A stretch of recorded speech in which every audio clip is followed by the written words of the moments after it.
শোন শোন শোন, চল আমরা তুলো গাছেতে ফুল পড়া শুরু হয়েছে, ফুল খুঁটি নিয়ে আসি, পেঁয়াজি বেগুনি বানাবানি। দূর ওইসব কি খাওয়া যায়? আরে যাই যাই।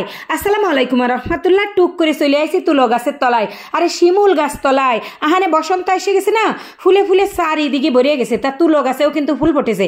আমি এক জুড়ি তুলোর ফুল খুঁটে নিয়ে আইসি, আইনে ওরে ভালো মতন ছিঁড়ে সুইটে ধুয়ে ফেকলে নিয়ে এক জায়গায় থুয়ে দিলাম পানি জড়াতি। আর এই পাশে নিয়ে নিলাম 1 কাপ ময়দা, একটু নুন, একটু আদা বাটা আর একটু রসুন বাটা। এর মধ্যে কিন্তু মেলা কিছু দিতে হবে, আদা বাটা রসুন বাটা সব কিছু দিয়ে তারপরে পানি দিয়ে আস্তে আস্তে গুলাতে হবে। এই কিন্তু একদম বাগুনির মতন। আমাকে জননেত্রী শেখ হাসিনা কিন্তু শিহেই দিয়ে গেল কুমড়ো দিয়ে কুমড়োনি খাওয়া। আমি কিন্তু শিহেই দিছি শিমুল ফুল আছে না, শিমুল ফুল দিয়ে বেগুনি পেঁয়াজি বানানো। আমি শুধু বেগুনি না, কিন্তু সাথে পেঁয়াজি বানানো শিহেই দেবো। তাই এই বেসনটা গুলাই এক পাশে থুয়ে দেবো, দিয়ে বাকি কাজ কিন্তু আমি করব। এই শিমুল ফুল সেই বাইসে খুঁটে জুড়িতে পানি জড়াতে থুয়ে দিছি, সেই পানি জড়ানে হয়ে গেলি তারপরে নিয়ে চলে আসলাম চপিং বোর্ডের পরে চাকু দিয়ে এরম জিরিমিরি করে কাটিয়ে নিলাম। এর সাথে কিন্তু পেঁয়াজ কাটিছি, ধনে পাতা কাটিছি, তারপরে জাল কুচইছি, সব কিছু কুচই মুচই নিয়ে এই চলে আসলাম সেই শিমুল ফুলের বড়া বানাতি। বেসন তো গুলাই থুয়ে দিছি, ওই দিয়ে বেগুনি বানাবো।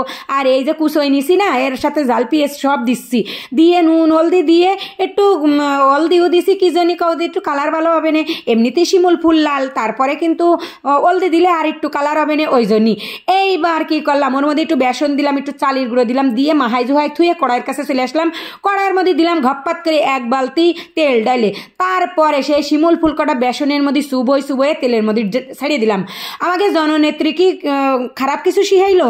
কুমড়োও কিন্তু পাতলা এরে কাটলি কিন্তু খাওয়া যায়, কিন্তু বাগুনির যে টেস্ট কুমড়োয় কিন্তু পাওয়া যাবে না, আবার কুমড়োয় যে টেস্ট এই শিমুল ফুলে কিন্তু পাওয়া যাবে না। শিমুল ফুলের টেস্টই আলাদা। যদি বিশ্বাস না হয়, এখনো তো সিজন চলে যায়নি, কেবলমাত্র পড়া শুরু হয়েছে ফুল। তোমরা কুড়োই আইনে এরম বেসন দিয়ে বাইজে দেখো, যদি খারাপ হয় তাহলে বাড়ি এসে আমার বেসনের টাহা নিয়ে যাই, এনে কয়ে দিলাম। আমি কথা কতি কিন্তু সেই বাগুন কিন্তু বাইজে সরি ওই যে সেই কথা কতি কিন্তু সেই ফুল দিয়ে বেগুনি বানাই ফেলালাম। আর এইবার ওই যে মাহাই জুহাই থুয়ে দিলাম এক পাশে, সেই ডেরে পকোড়া বাজ দিছি, ওই পেঁয়াজির মতন টুক টুক করে দিলাম ওই তেলের মধ্যে, দিয়ে আস্তে জালে মুসমুসে করে বাজে ফেলাবো। যে সময় লাল লাল টুকটুকে হয়ে যাবে না, বাজদি একদম পেঁয়াজির মতন, সেই সময় এরে নামাবো। লাল টুকটুকে হয়ে যাবে, যে সময় কুসুর মুসুর করবে সেই সময় ওরে উঠোয়ে তেল জড়াইয়ে তারপরে খাতে হবে। এত ফাইন হয়েছে, তোমরা না খালি বিশ্বাস করবা না, আমি খাইয়ে দেখে তারপরে করছি। কোনো রেসিপি যদি খারাপ হয় তাহলে কি মানুষেরে কওয়া যায়? কারণ মানুষের যদি এইসব নষ্ট হয় গালাগালি দেবেন না? কি ডহের শব্দ আসছে, কি সুন্দর মুসমুসে হয়েছে।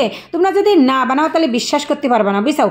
আমি আগেতে কয়ে দিছি এইটা কিন্তু একদম 100-তে 100 হয়েছে।